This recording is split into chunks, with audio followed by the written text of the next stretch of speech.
In April 2020, we moved our annual Future 500 Summit online amidst COVID lockdowns.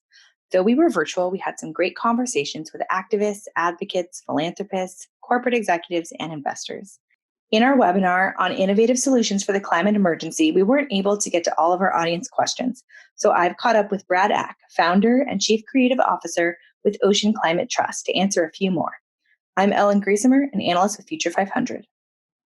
Before we dig in, a big thank you to our partner EarthX, who has made our summit possible. Let's get started. I would love to just have you briefly recap a little bit about the Ocean Climate Trust and just remind us what it's all about, as well as kind of the three buckets of climate solutions that you're proposing. Yeah. So the Ocean Climate Trust is founded on the concept that we need to make our overall climate agenda much more comprehensive and far-reaching than it is now. Essentially, the current agenda, which focuses almost entirely on reducing future greenhouse gas emissions, is not succeeding. And at this point, so much time has gone by with so little success that even if we were to become wildly successful at stopping future emissions, current and future emissions of greenhouse gases, we would still be faced with an enormous problem of all of the accumulated greenhouse gases in the atmosphere, which are going to drive continued destabilization of our climate for decades, if not centuries to come. Mm-hmm. So we now have an additional imperative in addition to weaning ourselves from fossil fuels and greenhouse gases. We have to clean up the legacy pollution of the past 150 years. We have to pull that carbon dioxide, that methane, and that nitrous oxide out of the atmosphere back down to levels that approximate the levels that humans evolved with over the entire period of the Holocene, which is going to be, in the case of carbon dioxide, around 285 to 300 parts per million. So that is a new, relatively sort of underappreciated leg of the stool of climate action, the three-legged stool. You have decarbonization, you have negative emissions, but we are so far behind the curve now, and our climate is so dangerously destabilized, especially critical components of it, that we also need to begin to think about what I call ecosystem life support, which is intervening to prolong the functioning of key parts of the global climate system that we cannot live without. It's like going on a ventilator when you've reached a certain point of crisis during COVID with a COVID infection. At some point, if you need that machine to be there, you want to make sure it's there. And at some point, there are parts of our global climate system, such as Arctic sea ice, permafrost, ocean alkalinity, for example, that we can't afford to let tip. And so we have to begin to think about how are we going to create the ventilators, if you will, for those systems to prolong their lives while we get the overall planetary fever down, to continue the analogy, by removing those greenhouse gases that are causing all of this warming. So the Ocean Climate Trust is focused on trying to disrupt the current climate agenda and add this additional focus on negative emissions and ecosystem health and ecosystem life support, and to build a large alliance around that school of thought, because right now it is fairly marginalized in the broader climate community. And in fact, there's a lot of ideological divides between some of those premises and where the current climate leadership is. And I think it's dangerous. And I think we need to move beyond those ideological divides and really start to get to practical action. Great. Yeah. So can you just tell me a little bit more about the climate hedges? I mean, what does that look like in practice? Are we talking about, what some might call like geoengineering solutions, or is there an example you can point to? Absolutely. So I think you have to start from from where I start, which is that we live on an engineered planet. We have consciously engineered the planet to maximize human benefit for, again, about 180 to 200 years, maybe more. You can see that the effects of that engineering from space, whether that be food systems or agriculture or forestry systems or energy systems or urban systems. And then we have unconsciously and randomly engineered the planet by dumping every waste product that humans create into the biosphere, whether the atmosphere, the water, the land. So we live on an engineered planet, and it's a finite system. And at this point, we need to own up to the fact that we've done this and start to use engineering for good consciously as much as we can. So yes, ecosystem hedges or life support is engineering, just like going on a ventilator is engineering in the sense that you can't breathe on your own. You need engineered help to help you breathe at that moment of crisis. Some of these systems are approaching that. So example would be to try to turn off the heat going into the oceans through things like marine cloud brightening, which means essentially creating low-lying clouds, spraying seawater through pressurized sprayers to create low-lying clouds that reduce the amount of heat hitting the ocean surface and thereby therefore being absorbed into the ocean. Now that is not a solution, and it's not putting it out as a solution. It is a hedge because it buys time. Anything that reduces the amount of heat going to the ocean is going to buy time for a lot of critical systems like coral reefs. And that particular hedge of marine cloud brightening is being researched right now by the government of Queensland in Australia to use during times of bleaching on the Great Barrier Reef. Again, it's a stopgap measure, rebuilding Arctic sea ice, pumping water up onto the ice or creating other mechanisms for increased freezing of that ice during the winter so that you can grow more ice every winter. So there's more to melt in the summer, thereby prolonging Arctic ice is, again, a stopgap measure. It's engineering, but it could actually have a profound effect on the amount of time we have to solve the climate crisis. And so you just mentioned like that's not a solution. So you'd consider that like one kind of tool in the toolbox, a way to allow us to get to a point where we can be using drawdown and some of the other solutions you proposed. Does that feel correct? Fair? The only solution over the long term, well, the only solution that really seems palatable, I should say, is to return greenhouse gases to something approximating their levels during the Holocene. That's the long-term solution, and it requires both decarbonizing and pulling down and drawing down. But the effects of those two actions are going to be measured in decades, if not centuries. It's going to take a long time for those two actions to have a cooling effect. And in the meantime, we have a dangerous fever that's actually risks killing key parts of the system that we can't live without, and therefore creating what some people refer to as runaway climate change. So an example of that is if things get so warm that the permafrost begins to melt at a much accelerated rate, it's going to create an enormous positive feedback loop of greenhouse gases going into the atmosphere that might turn into a cycle that creates further positive loops in ice and in ocean heat and in terrestrial systems that mean we might lose our ability to control to get to a stable climate. Okay, that's really helpful. Okay, so let's get to a couple of our audience questions here. So somebody was interested in marine sequestration opportunities for deployment in the Pacific Northwest coastal waters and was wondering if you're familiar with anybody doing good work in this space and if there are resources to learn more about this. Yeah. So first, marine-based opportunity, ocean-based opportunities for carbon capture and storage are one of my largest focal areas. And in fact, we have a couple of mapping exercises to look at there's about 7 or 8 different pathways, well established in terms of the thinking about the technology and the framing of the technology, well established pathways to large scale marine sequestration, capture and sequestration.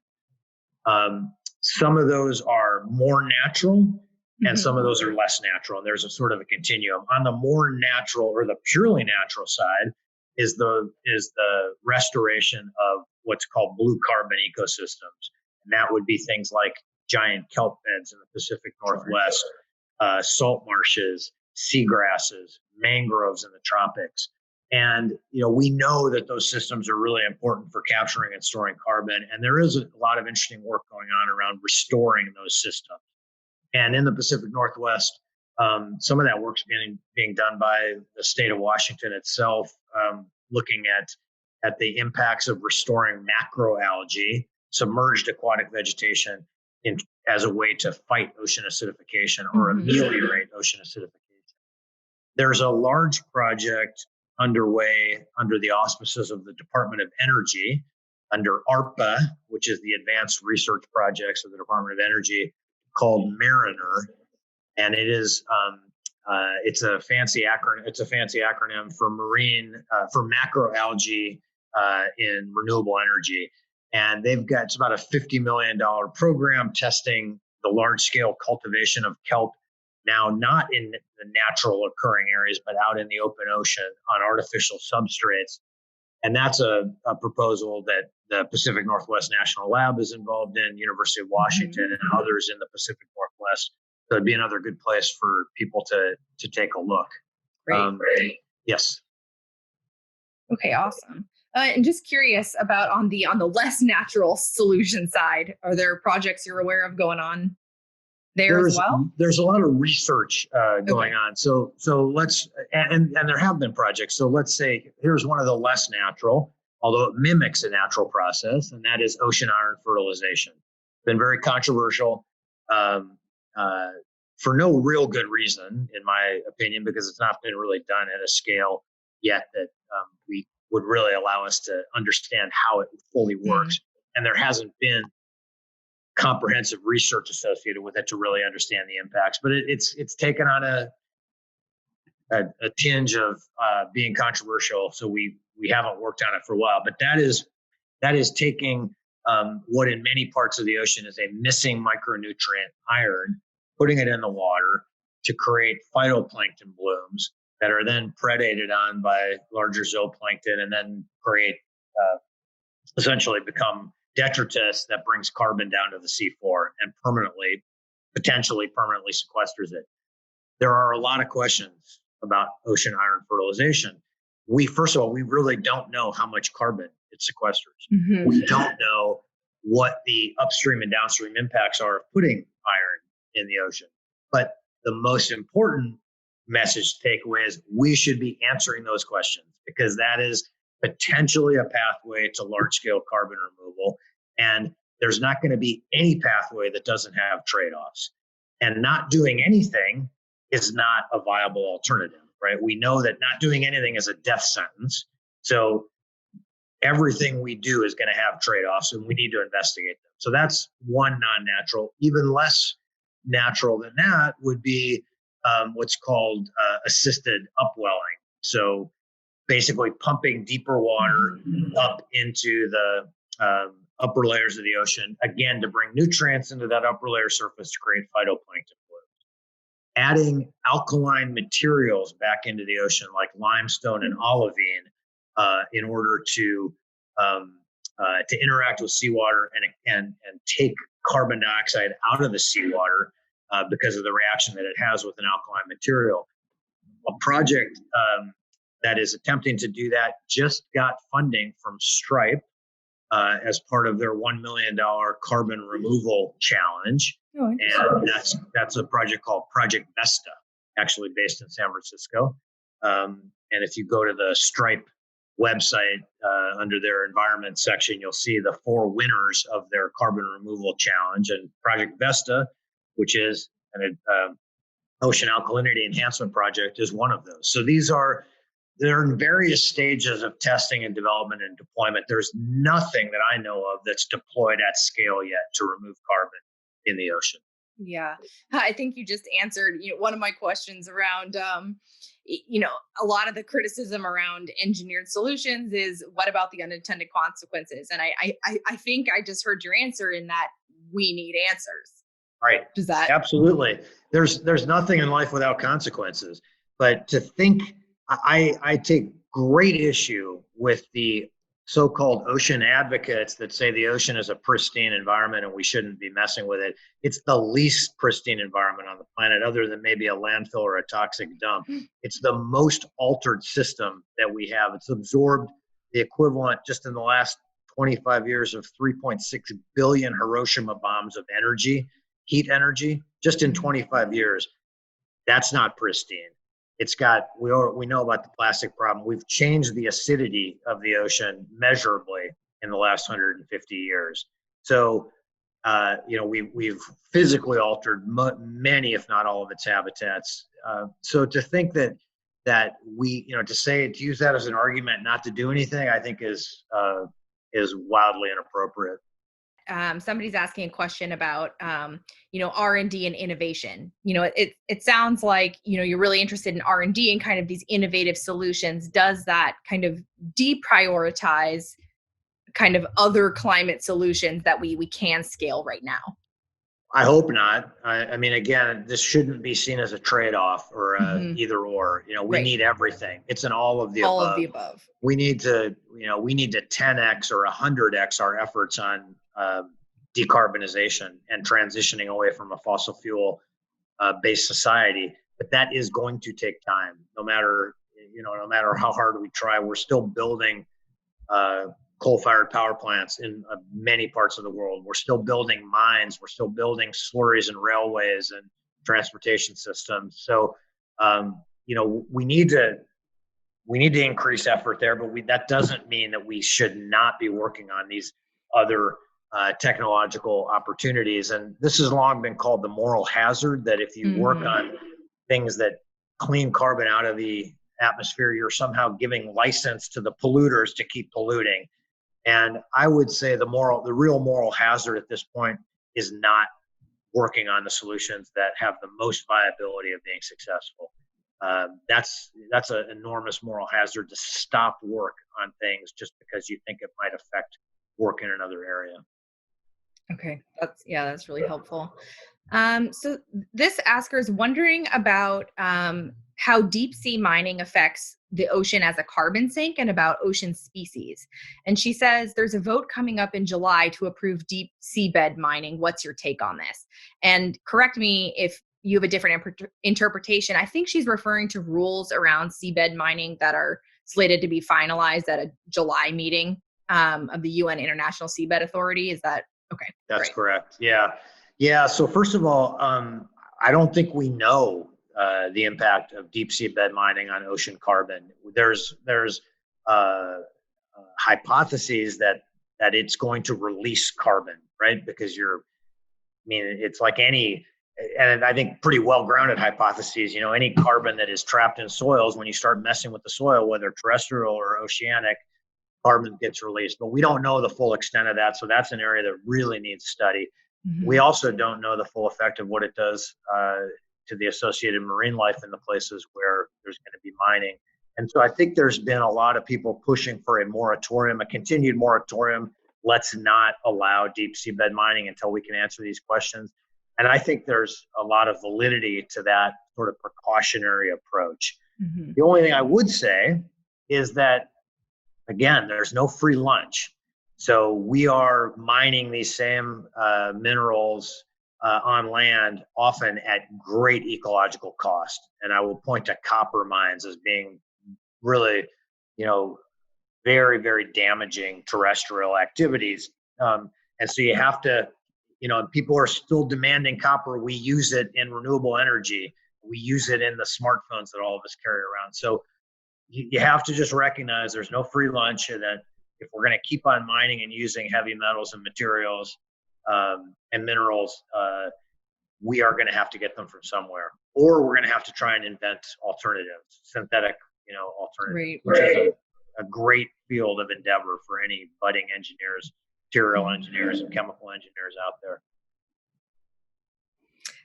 That seems like a good lead into a question from a student at UC Santa Cruz, who said she's taking an innovation solution class led by entrepreneurs. And she was wondering if you and Ocean Climate Trust have been in touch with or are working with any universities. Yeah, actually, I'm working very closely with a consortium of universities called Oh, great. Ocean Visions. And Ocean Visions actually has institutions on both coasts, including Scripps and Embari and Stanford and MIT and Woods Hole and Georgia Tech and Mhm. others.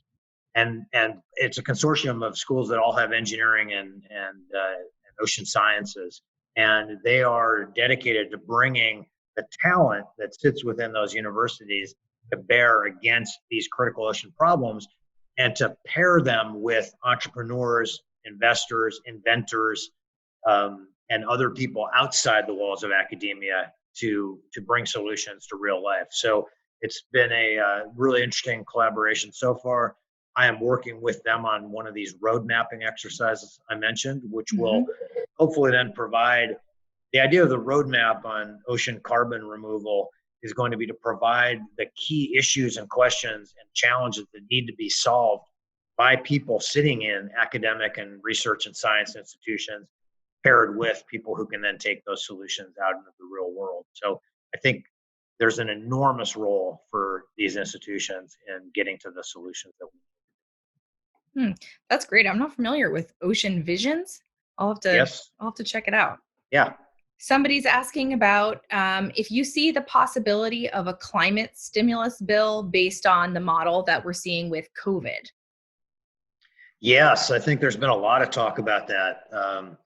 During the last few months as we've been appropriating enormous quantities of money, there's been a huge push to make it as green as possible, and unfortunately, that hasn't been as successful as it might have been. Mhm. But as we get into sort of a recovery program, there's a tremendous opportunity to make it a green recovery. And again, a lot of people are working on this. There's so many things we could be doing to reduce our energy footprint, reduce our greenhouse gas footprint, to restore critical systems that are part of the natural solutions to climate change, and to build new green energy. Yeah, I think it's probably more likely to happen in Europe. They're Uh-huh. talking about it quite a lot more in a more bipartisan or multi-partisan way. Yeah, and do you see specific avenues for including the oceans in a bill like that, or is it more about promoting kind of green energy solutions that will address these issues? Well, I think if it's a stimulus bill, it's going to be something related to creating employment, Hmm. and so I think along the oceans, restoring coastal systems could be a big Hmm. green jobs sort of bill. There's a lot of physical labor and person power needed to do that. I think offshore renewable energy is a huge component of a sustainable energy future. I don't know if a stimulus bill would engage in that sort of thing, but that would be a great opportunity in the oceans. The kind of research and development that I'm pushing, I don't know that it would find its way into a stimulus bill, but it would be nice if it did. Yeah.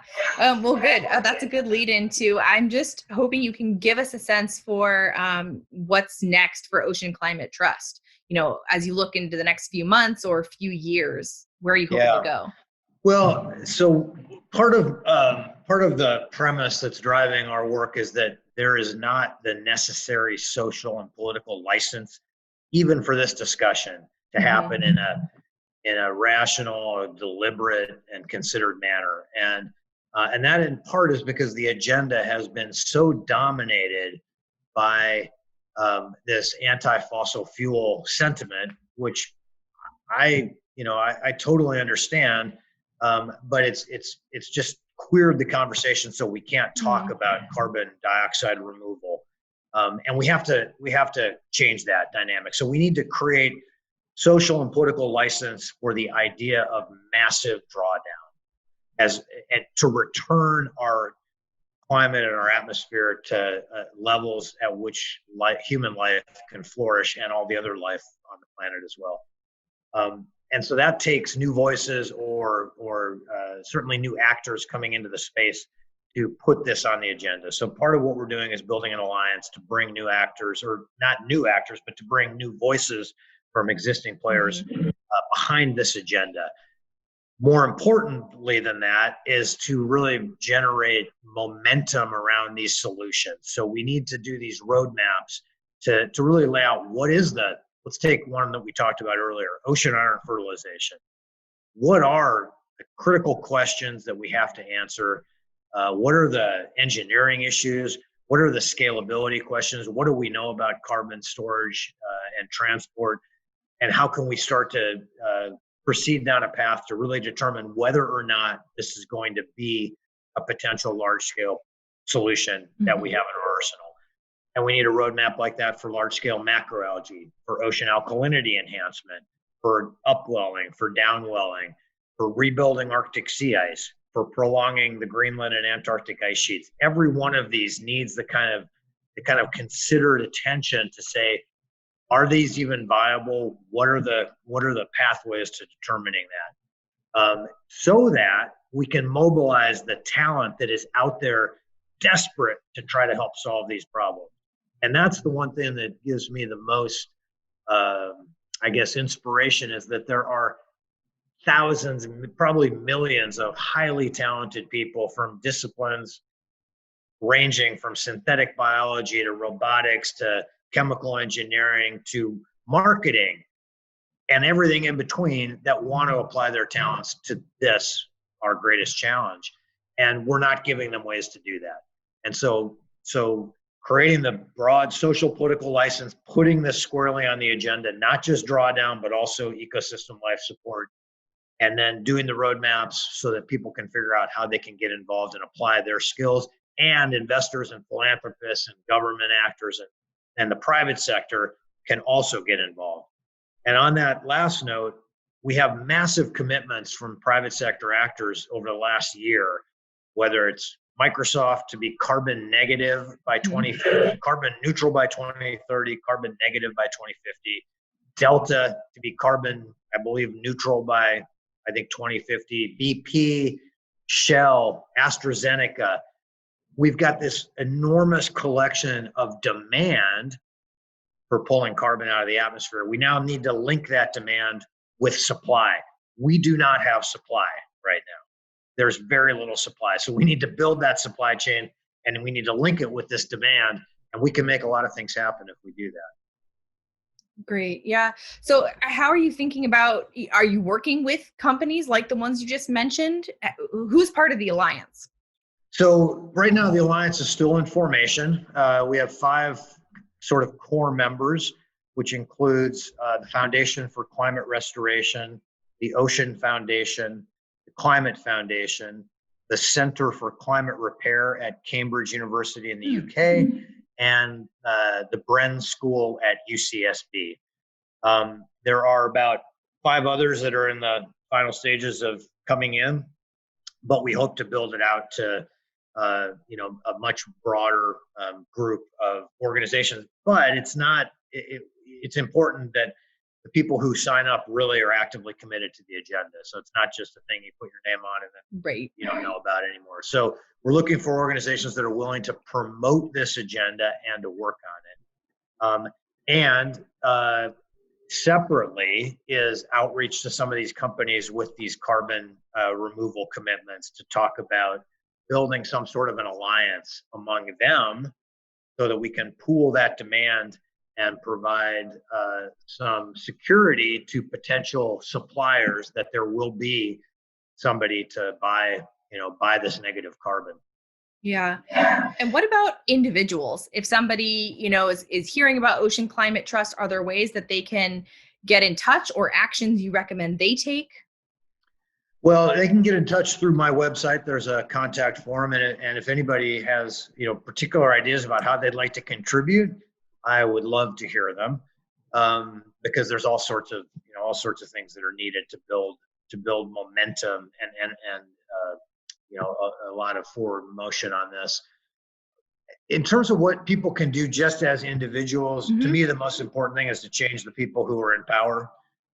We shouldn't have anybody in a position of leadership in this country or any other that doesn't recognize science and act on it, and that's not informed by science. And that means, in my case, that you have to be fully aware of the climate crisis and have very considered agenda about what you would do on that crisis if you are in office or if you're to remain in office. So that's really the first and most important thing I think individuals can do, because individual behavior matters, but at this point we're so far behind the curve that it's going to take massive collective effort to solve this problem through very large scale solutions.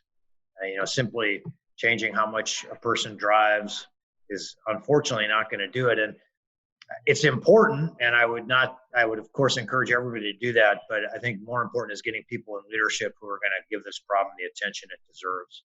Yeah, the individual contribution to systemic solutions. It's tough. Yeah. Well, so I think we've run through our audience questions. Anything that you wanted to make sure we hit on that we didn't? Yeah, no, I mean, I think I would just reiterate the fact that we are deep, deep, deep in the climate crisis. It's not something for future generations. We're in it now.